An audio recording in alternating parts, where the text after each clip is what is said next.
डोंबिवली म्हणजे तुडुंब गर्दी, इमारतींचे जंगल आणि प्रदूषण ओकणाऱ्या कंपन्या। अशा वातावरणात झाडं आणि पक्षी यांचा विचार करायला कुणाला फुरसत?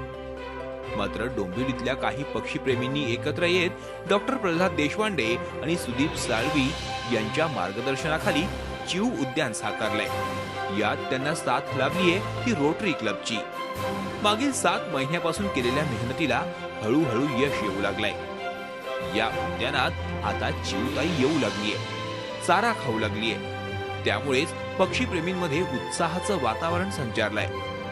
त्या निमित्ताने छोटे छोटे पक्षी यांचं संवर्धन होऊन त्यांची संख्या वाढवावी कशी, कारण जगभर त्यांचे 70% त्याची घट झालेली आहे आणि सगळ्या पर्यावरणाचा समतोलच त्याच्यामुळे ढासळतोय आणि ते कुठेतरी आपला त्याच्यात संस्था या दृष्टीने काहीतरी सहभाग व्हावा ते सावरण्याच्या दृष्टीने, म्हणून ही धडपड आम्ही करतोय आणि त्यासाठी हा समोर जो चिमणीसाठी डोम केलेला आहे आणि त्याच्यात योगायोगाने 15 दिवसापासूनच चिमण्या त्याच्यात शिरायला लागलेल्या आहेत, ही आमच्या दृष्टीने मोठी आनंदाची गोष्ट आहे। या उद्यानाचं वैशिष्ट्य म्हणजे या ठिकाणी भव्य जाळीदार घुमट बांधण्यात आलंय।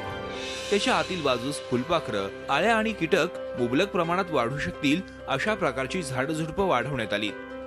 या कीटकांमुळे चिमण्या, सनबर्ड, रॉबिन, शिंपी, प्रिनिया, बुलबुल असे छोट्या आकाराचे पक्षी उद्यानाकडे आकर्षित होत आहेत। धातूच्या जाळीमुळे कावळे आणि घारीसारख्या मोठ्या पक्ष्यांपासून या लहान पक्ष्यांचं संरक्षणही होत आहे। उद्यानात या चिमुकल्या पक्ष्यांसाठी खाद्य भरून ठेवण्यात येतं। पाण्यासाठी छोटेखानी तळ देखील आहे। त्यामुळे हे उद्यान म्हणजे चिमुकल्या पक्ष्यांचं हक्काचं घर बनलंय। या पक्ष्यांना पाहण्यासाठी आता डोंबिवलीकरांची पावलंही उद्यानाकडे वळू लागलीत। नोटिसेबल फरक पडलेला आहे।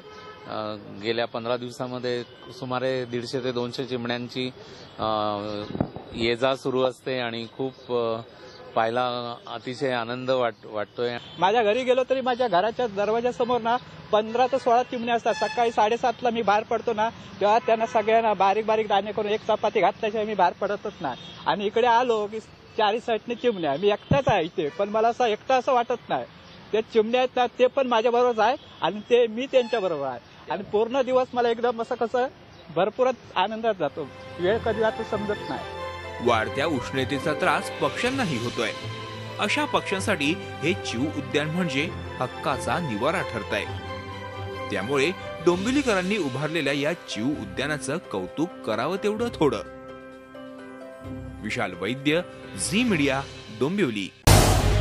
झी 24 तास रहा एक पाऊल पुढे।